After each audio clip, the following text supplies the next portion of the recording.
Vocês acham que se o pai de vocês estivesse nos Estados Unidos e ele lá aprendesse a falar inglês, ele ia mandar uma carta para vocês ou uma mensagem em inglês ou em português, sabendo que vocês só falam português?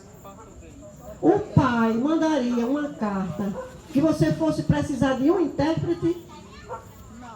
É claro que o seu pai, lhe conhecendo e sabendo que você só fala português, com certeza ele mandaria uma carta ou uma mensagem para você em português, porque é a língua que você fala. Por que eu estou dizendo isso? Porque Deus é o seu pai, sim ou não? Você acha que Deus inspirou os profetas a escrever a Bíblia, sim ou não? Você acha que a Bíblia foi escrita para quem? Para nós que somos os filhos de Deus. Aí você acha que precisa alguém interpretar a Bíblia para nós? Gente, todas essas noites que nós estamos estudando a Bíblia aqui, nenhum de nós interpretou nada. Porque a Bíblia a si mesma se interpreta. Diga amém. Amém. O que nós estamos fazendo aqui é estudando a Bíblia do jeito que está escrito na Bíblia. Nós nem acrescentamos, nem tiramos. Tá certo? Outra coisa, outro detalhe. Gente, vocês sabiam, antes da gente ir para o estudo, que o estudo é bem pequenininho. Vocês sabiam que respirar profundamente alivia qualquer dor? Quem sabia disso? Levanta a mão. É por isso que os profissionais de saúde, os médicos, os enfermeiros, as pessoas que atendem a gente quando a gente está passando mal, geralmente os médicos dizem assim: respire fundo. Respire fundo, porque respirar fundo alivia qualquer angústia, qualquer dor. Não cura, mas alivia. Olha, o bem que a respiração profunda faz para o pulmão é o mesmo bem que olhar para longe faz para os olhos. Vocês sabiam que tem muita gente hoje doente dos olhos só porque não olha para longe? É uma pesquisa científica que prova isso. É um estudo científico que prova isso. As pessoas que vivem na cidade, o tempo inteiro dentro da cidade, e a visão que a Odete tem daqui é só essa visão aqui, não tem outra. Ela vê o céu com um pequeno espaço que tem aberto para cima.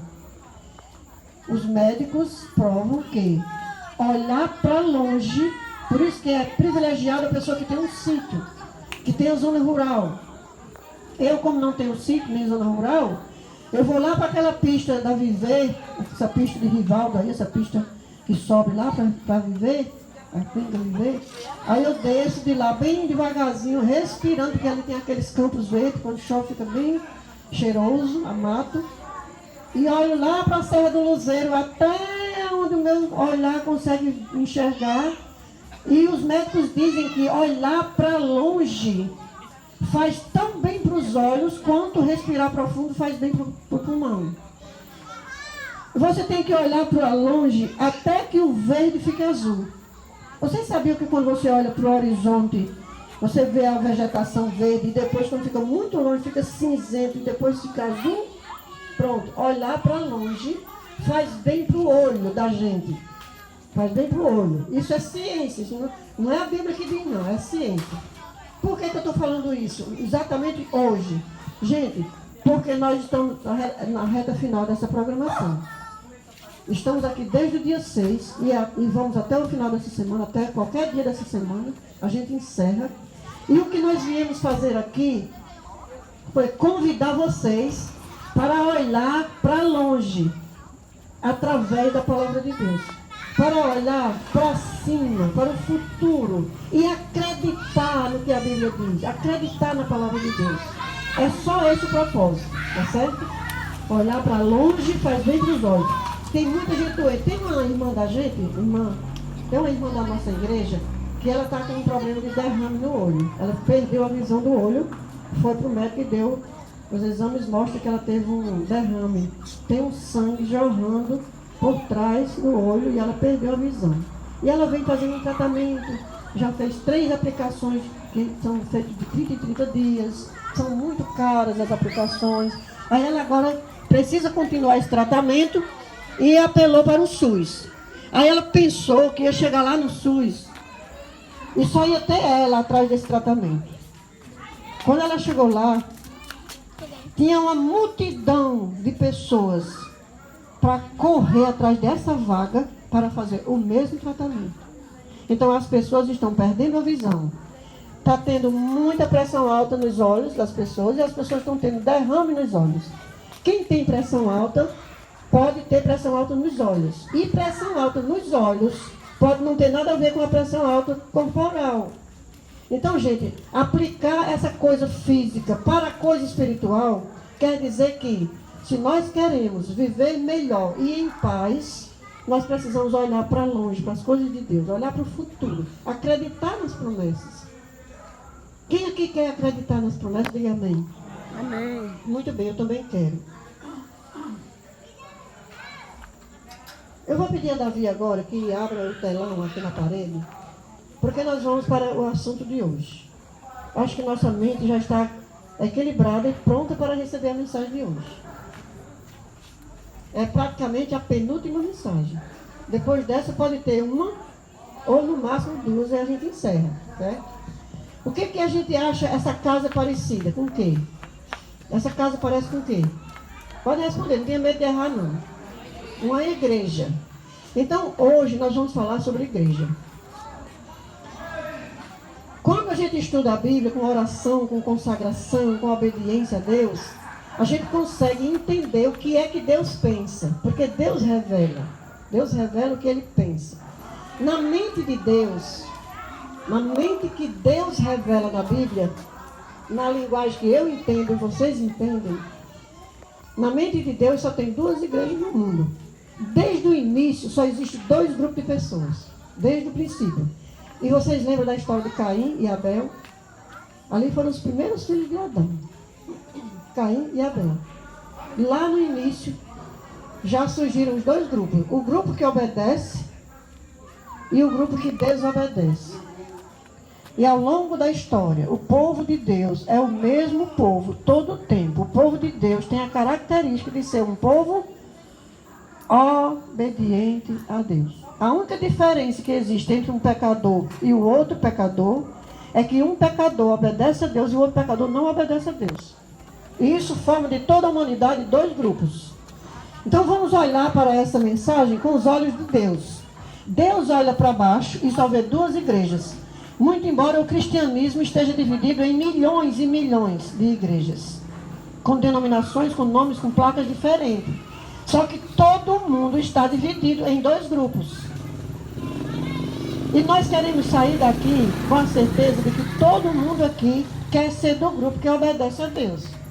Pelo menos quer. Se ainda não consegue, nós também ainda não conseguimos, estamos na luta.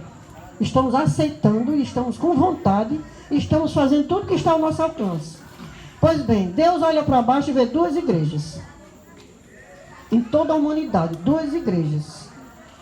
Só existe quantos caminhos? Dois. Jesus disse que um era largo, o outro era estreito. Olha, essas palavras aí, Mateus 7, 13 e 14, são palavras de Jesus. Não é da igreja adventista, não é do pastor Fernando, não é de seres humanos que ninguém, não foi nenhum ser humano que falou isso, foi Jesus que falou isso. Dois caminhos. Jesus disse, entrem pelo... Vamos ler junto? Quem sabe ler, lê em voz alta aí. Olha que coral lindo, todo mundo junto. Entrem pela porta estreita, porque larga é a porta e espaçoso é o caminho que conduz para a perdição. Muito bem, Davi, gostei, tá? Gostei.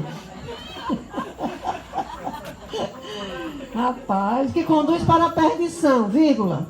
Todos juntos. E são muitos os que entram por ela. Por ela qual? Pela porta larga. O caminho da perdição é um caminho largo, tem porta larga, e muitos entram por ele, mas é caminho de perdição. Porque Jesus continua falando. Vamos ler juntos? Estreita é a porta e apertado é o caminho que conduz para a vida. E são poucos os que a encontram ou que entram por ele, por esse caminho estreito. Por que é estreito? Eu até já expliquei para Jairus. É estreito porque não cabe a nossa bagagem. Certo, gente? Tem muita coisa que a gente precisa deixar. É ou não é, Deus? Ou a gente deixa ou a gente não entra. Porque o caminho é estreito e não cabe a nossa bagagem. Nossa bagagem, gente, são aquelas coisas que a gente faz que não agrada a Deus e que prejudica a nós. A gente faz porque a gente aprendeu daquele jeito, porque a gente gosta daquilo. Mas aí a palavra de Deus vem e diz, olha, isso não cabe. Isso você tem que deixar. Por isso que o caminho é estreito. Foi Jesus que disse. E aí nós estamos diante desse dilema. Todos nós. Jesus disse, só existem 2 senhores. 2 senhores. Jesus continua falando. Todos juntos. Ninguém pode servir a 2 senhores. Porque ou irá odiar e amar o outro, ou irá se dedicar a um e desprezar o outro. Ninguém pode servir a 2 senhores. É por isso que é preciso a gente se posicionar, decidir, para que o Senhor que eu estou rejeitando fique sabendo que eu aceitei o outro Senhor. É preciso que seja feito em público. Sabe por que precisa ser feito em público? Porque a nossa vida é vivida em público. Mesmo que a gente tenha pecados secretos, hábitos e vícios que os outros não sabem, nossa vida é vivida em público. As pessoas sabem como nós somos. Sabem aonde nós vamos, as pessoas sabem como nós vivemos, sabem como nós nos comportamos. Então, a qual Senhor nós estamos servindo? Então, quando nós decidimos servir ao nosso Senhor do céu, nosso Pai Celestial, nós precisamos fazer isso em público, gente. Nós precisamos fazer isso em público. Tomar a decisão de servir a esse Senhor. Para quê? Para que o outro que tinha domínio sobre mim, como eu já disse a vocês aqui, não tive vergonha de dizer a vocês, esse Senhor aqui, das trevas, ele já teve domínio sobre mim. Só que hoje ele não tem mais não. Amém. Porque eu tomei decisão em público. Eu manifestei em público a minha decisão de servir o outro Senhor. E agora eu estou feliz demais. Tenho saúde, tenho 69 anos, vou fazer esse ano 69 anos. Eu leio a letra mais miúda que você me der aqui, uma bula de remédio, sem precisar de óculos. Eu não tomo remédio de qualidade nenhuma de farmácia. Eu me sinto feliz em servir a esse Senhor. Mas foi Ele que me libertou. Foi Ele que me tirou daquele buraco que eu estava. E eu precisei fazer essa decisão em público.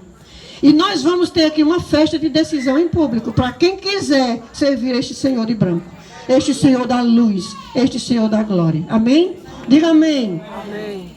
Vamos para frente. Só existe na nossa vida 2 edifícios, ou seja, 2 maneiras de construir a nossa vida. Nossa vida comparada a uma casa. Jesus continua falando, Mateus 7, 24 a 27. Olha, todos juntos. Todo aquele, pois, que ouve estas minhas palavras. Você está ouvindo essas palavras? E as pratica, será comparado a um homem prudente que construiu a sua casa sobre a rocha. Gente, vocês sabiam que uma casa construída sobre uma rocha, sobre um lajedo de pedra, uma casa que tem a sua vala, o seu alicerce cavado profundamente, até dar na rocha. Vocês sabiam que pode vir enchente, pode vir ventania, pode vir terremoto, pode vir o que vier. Jesus disse o quê? Que a casa construída sobre a rocha, caiu a chuva, pode ler junto comigo. Caiu a chuva, transbordaram os rios, sopraram os ventos e bateram com força contra aquela casa. Sabe que casa é essa? Você. Você é essa casa. Eu sou essa casa. Bateu com força contra nós. E a casa não desabou. Por quê? Porque tinha sido, lê junto, construída sobre a rocha. Quem é a rocha da Bíblia? É Jesus Cristo, gente. E essa construção da nossa vida tem que ser em cima do que Ele fala. É Ele que está falando. Está sendo apenas usando a minha voz. Quem está falando é Jesus.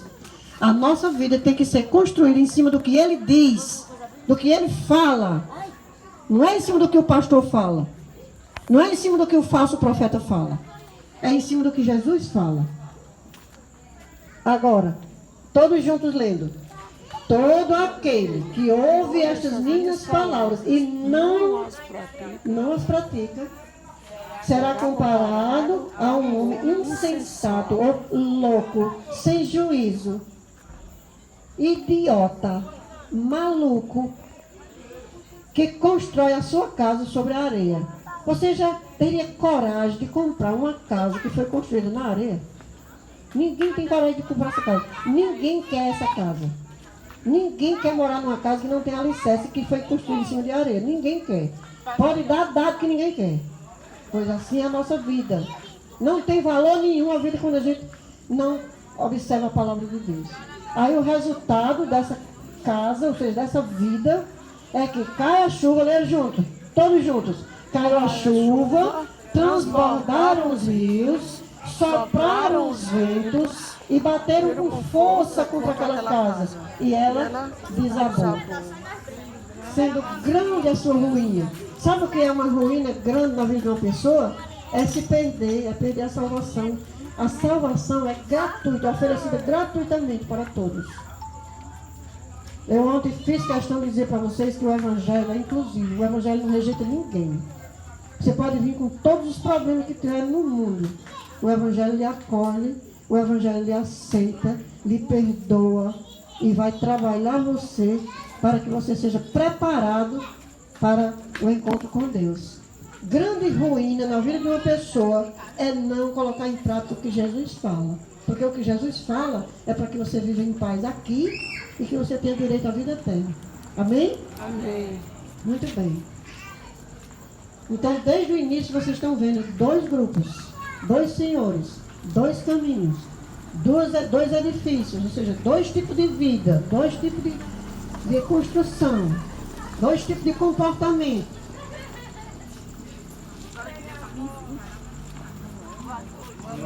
Agora eu pergunto.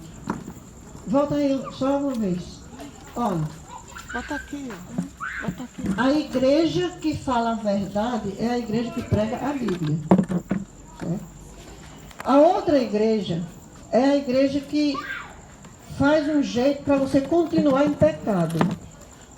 Você vai lá, participa, mas é anuviado, nublado. Você nunca consegue discernir as coisas. Você fica com muitas perguntas sem resposta. Porque esta igreja não explica, não ensina claramente a Bíblia.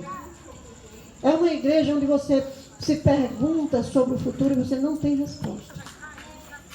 Essa igreja não ensina a verdade da Bíblia. Deus gosta das pessoas que estão aqui? Sim ou não? Gosta. Deus ama as pessoas que estão aqui. Mas essas pessoas que estão aqui estão enganadas, porque elas não conhecem o que Jesus ensina na palavra. E as pessoas, os líderes que estão aqui são falsos. São falsos líderes. Eles não ensinam a verdade e ainda falam contra a igreja que ensina a verdade, conduzindo você no engano. Porque muita gente vai se perder por estar enganado. Não é porque não gosta de Deus. Tem gente que gosta de Deus, frequenta a igreja e está enganado. Com que autoridade eu venho aqui para dizer que você pode estar enganado? Com a autoridade da palavra de Jesus. Jesus que diz. Então, a igreja da luz, a igreja da Bíblia, a igreja que prega a verdade, ela prega a Bíblia, né? E a igreja que prega a Bíblia, ela tem que obedecer a Deus. É uma característica do verdadeiro profeta. Falar e viver aquilo que ela fala. E a outra deixa você na dúvida. Você nasce, cresce, vive a vida toda sempre na dúvida. Não sabe responder nem as suas próprias perguntas. Então vem a palavra de Deus para clarear na sua mente. Porque um dia, ou mais cedo ou mais tarde, você vai estar diante de Deus. E você vai ter que saber responder por você.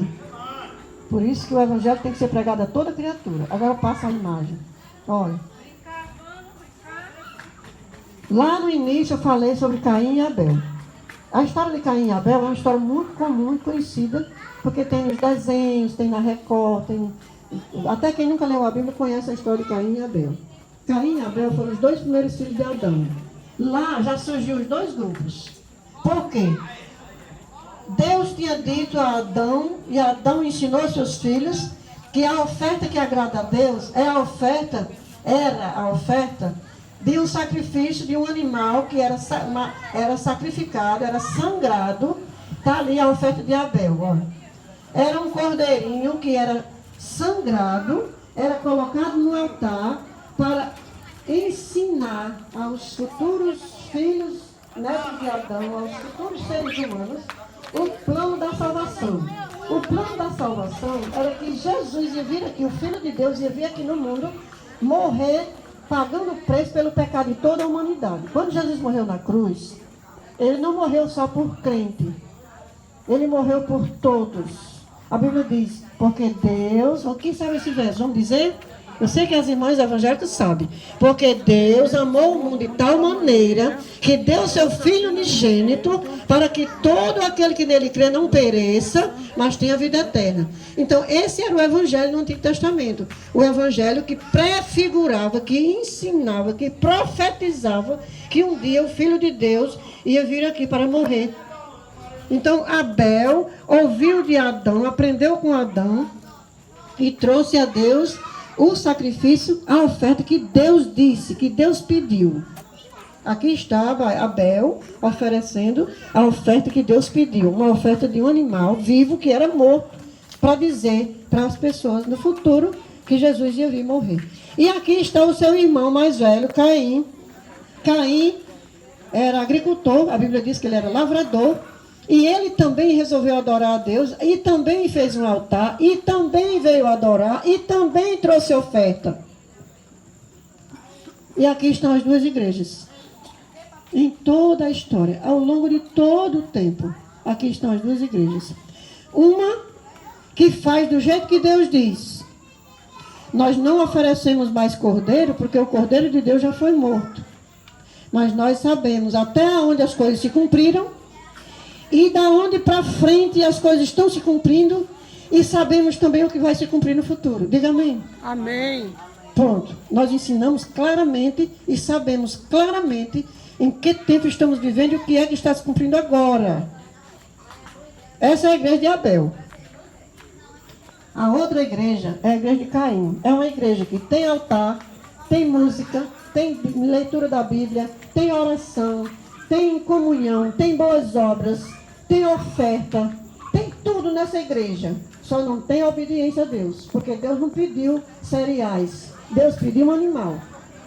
Gente, para encerrar esse estudo de hoje, a Bíblia diz que o dia de guardar é o sábado, de Gênesis até Apocalipse. O Novo Testamento está cheio de textos bíblicos dizendo que o dia de guardar é sábado.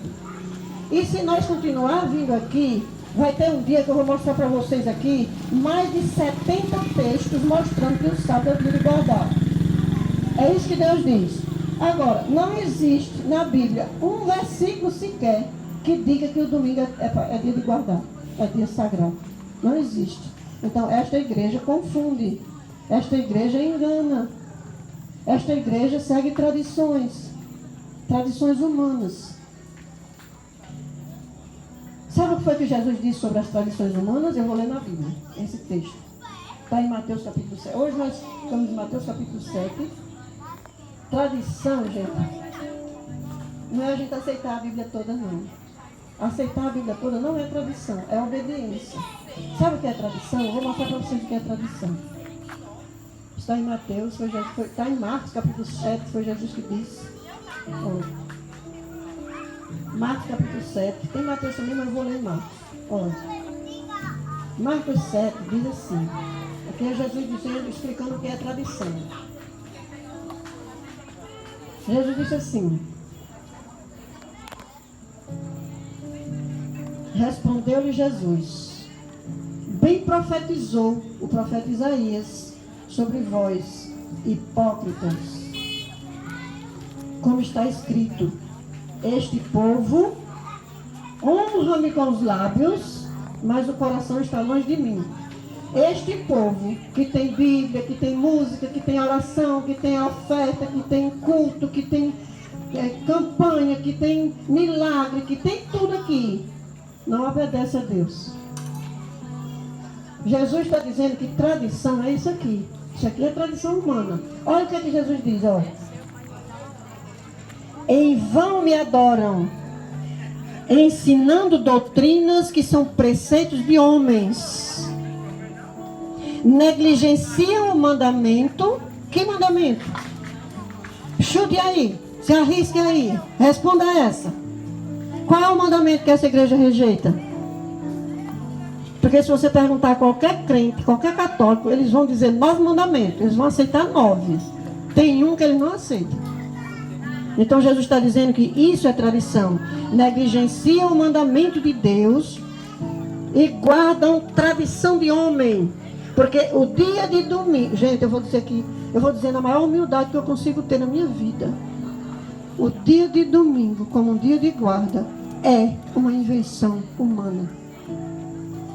E nós podemos mostrar aqui para vocês, na história, a data, o dia e o nome do homem que mudou a guarda do sábado para o domingo.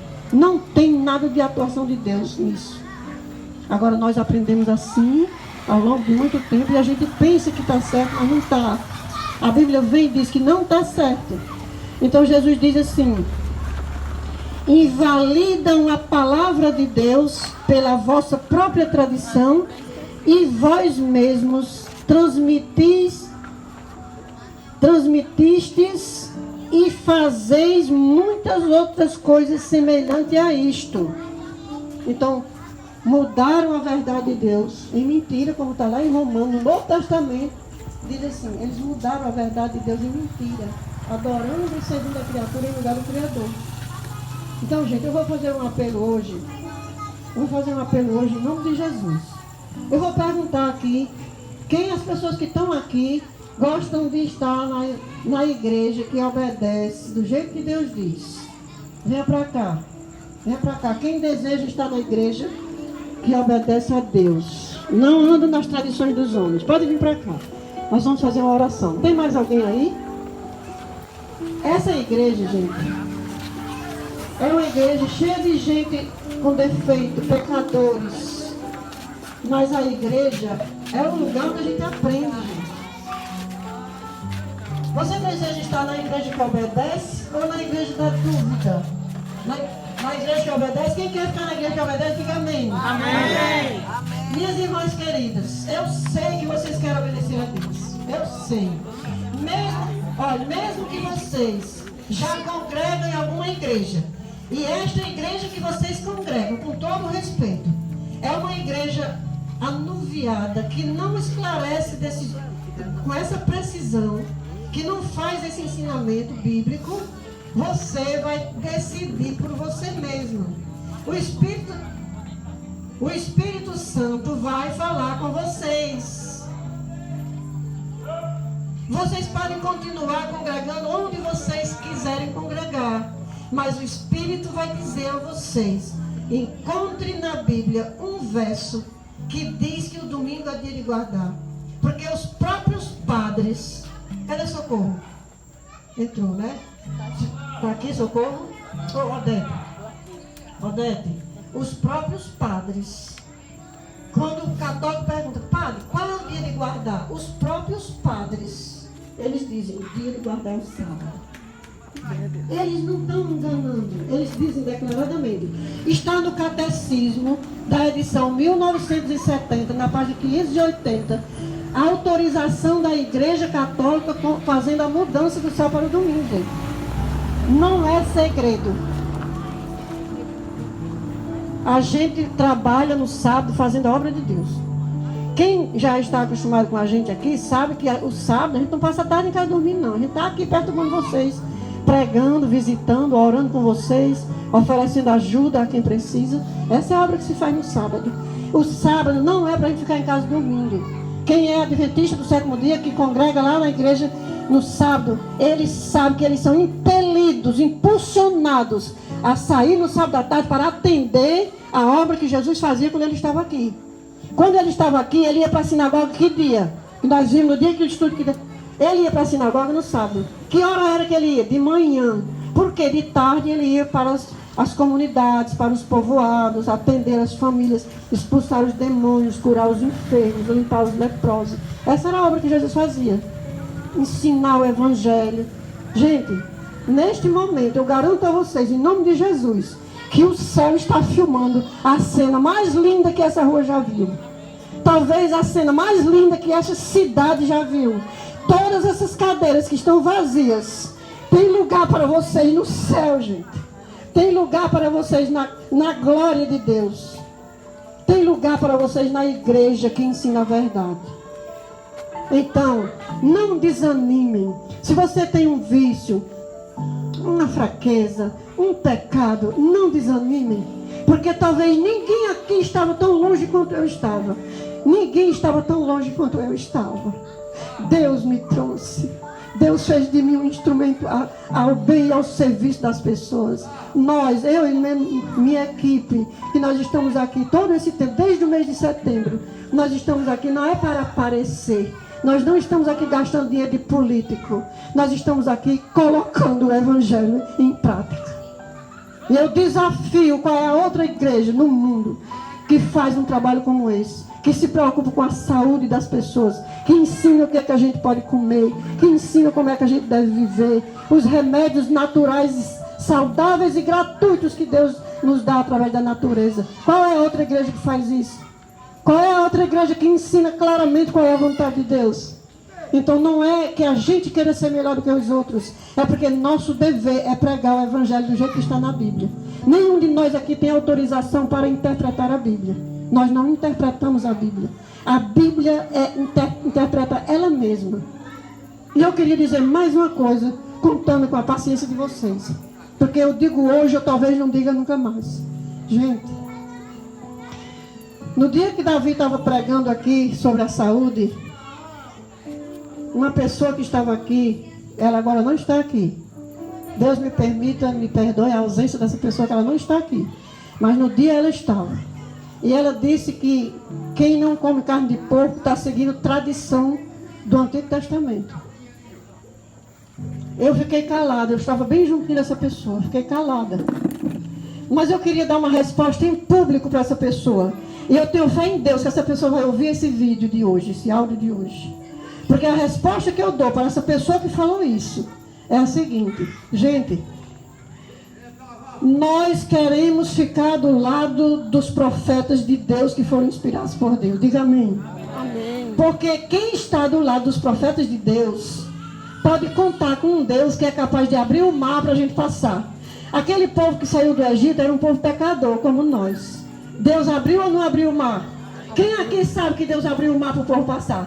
O povo passou ou não passou no mar? Passou. Nós queremos um Deus que abra o mar para nós passar. Diga amém. Amém. Quer saber mais por que nós aceitamos a Bíblia toda? Quem está andando nas tradições não está ensinando a Bíblia. Nós ensinamos a Bíblia. Por quê? Porque lá no Antigo Testamento, os amigos de Daniel, que não comiam carne imunda, um dia eles foram lançados numa fornalha de fogo ardente, aquecida 7 vezes mais. E Jesus Cristo desceu para dentro do fogo, esfriou o fogo. E a Bíblia diz em Daniel capítulo 3, que aqueles homens foram tirados do fogo e nem cheiro de fumaça tinha na roupa deles. Nem os pelos dos braços foram chamuscados pelo fogo da fornalha de Nabucodonosor lá na Babilônia. Aleluia! Amém. Eu quero ficar do lado de um Deus que esfria o fogo para não me queimar. E você quer ficar do lado das tradições humanas? Pois eu quero ficar do lado de um Deus que fala e que interpreta para eu entender. E eu quero obedecer esse Deus. Eu quero obedecer um Deus que chega na casa do morto e manda o morto se levantar e ele se levanta. Esse é o Deus. E esse é o desafio que eu faço nessa noite. Esse é o desafio que eu faço nessa noite para essa rua, para esses amigos que estão ouvindo nas calçadas e dentro das suas casas. Gente, isso aqui não é brincadeira não, isso aqui é salvação ou perdição. A Bíblia é uma só, Antigo e Novo Testamento. Nós sabemos ensinar para vocês direitinho o que se cumpriu e o que falta se cumprir, gente. Nós não estamos às cegas falando que não sabemos. Deus nos revela e Deus quer revelar para todos nós, para todos vocês. Não desanimem. Se vocês fraquejarem nos vícios, não desanimem. Venham amanhã. Venham selar um compromisso com Deus aqui no encerramento dessa mensagem. E quando nós terminarmos essa mensagem, quem puder ir à igreja, vai à igreja. Quem não puder ir à igreja, a igreja vem até a sua casa. Como nós trouxemos a igreja para a casa de Odete e seu Edmilson. Isso aqui é a igreja de Deus, gente. Diga amém. Amém. A igreja de Deus existe não é para condenar você, para dizer que você vai para o fogo, não. A igreja de Deus existe para acolher o pecador do jeito que ele estiver. Drogado, mentindo, roubando, fazendo o que tiver. A igreja de Deus existe para clarear o seu caminho, para você ter certeza que você é filho de Deus, é amado de Deus. E o Evangelho tem um centro como Jesus Cristo. Nós cremos que somos salvos por Jesus Cristo. Diga amém. Amém. A salvação é pela graça de Cristo, mediante a fé. Isso não é de nós, é dom de Deus. Amém. Agora, gente, Deus não vai levar para o céu as pessoas que não se dispõem a obedecer. Infelizmente, com lágrimas nos olhos, Deus um dia vai destruir o mal. E quem tiver apegado ao mal será destruído. Mas não é a vontade de Deus. Por isso Deus está esperando com tanta paciência. Deus está esperando que nós levemos esse evangelho da luz, da claridade, da clareza. Deus está esperando que a gente leve para todas as ruas dessa cidade. Faz muito tempo que eu tenho vontade de fazer esse trabalho nesta rua. Está aí meus irmãos de fé que sabem disso. Faz muito tempo, faz anos que eu tenho vontade de fazer um trabalho nessa rua. E eu agradeço a Deus pela oportunidade que tive, porque fui convidada para falar aqui no dia do Agosto Lilás, na Casa de Socorro, na casa de Odete. E eu vim aqui no Agosto Lilás junto com Branquinha. E eu fiquei com a sede de voltar para cá, para ensinar essas verdades a vocês. Porque um dia alguém se dedicou para ensinar essas verdades a nós. E não tem nenhum de nós arrependido por seguir a vontade de Deus. Então, a partir de hoje, a vida de vocês está sendo entregue nas mãos de Deus. E quando vierem as fraquezas, as acusações, os insultos, vocês digam assim: em nome de Jesus eu vou obedecer. Porque amém. Se Deus mudou a vida de Dalva, pode citar meu nome. Se Deus mudou a vida de Dalva, pode mudar a vida de qualquer pessoa. Vamos fazer uma oração? Davi, baixa o fundo musical. Maravilhoso Deus, louvado seja o teu nome e exaltado seja a tua santa palavra, Senhor. Amém. Aqui nessa casa, nós não falamos nada de nós mesmos. Não falamos mensagens de homens. Nós falamos e lemos o que está escrito na tua palavra, Senhor. Amém, Senhor. Se essa tua palavra vai durar para sempre, os que se apegam a ela também viverão para sempre. Amém. Porque o Senhor disse: aquele que crê em mim, ainda que morra, viverá. Porque Jesus vai chamar da sepultura os mortos. Jesus vai levar para viver feliz junto com aqueles que a gente ama, sem nunca mais ter tristeza, angústia, doença, nem dor, nem morte, nem pranto, porque essas coisas fazem parte da história do pecado. Ó Senhor, louvado seja o teu nome. Amém. Que todas essas pessoas aqui que se levantaram e vieram aqui, eles querem, Senhor, eles querem continuar aprendendo, continuar crescendo, e o céu é para todos nós. Amém. Nós te agradecemos por amizade deles, pela confiança deles. E pedimos que o Senhor também abençoe nossas amigas que estão sentadas ali.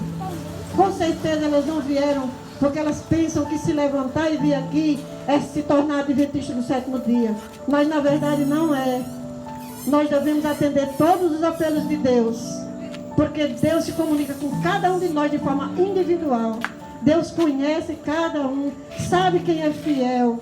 Tem muita gente nas igrejas evangélicas que são muito mais fiéis do que muitos de nós. Nós sabemos disso. Não se trata de igreja, se trata de gente. O povo de Deus é gente. A igreja de Deus é gente. Aleluia. Amém. Senhor, aceita-nos. Perdoa nossos pecados, Senhor. Sim. E se algum de nós descer a sepultura, que naquele dia o Senhor nos levante para vivermos felizes para sempre. Em nome de Jesus, e quem crê diz amém. Amém. Amém. Boa noite para todos. E agora vocês podem voltar a se sentar, que nós vamos sortear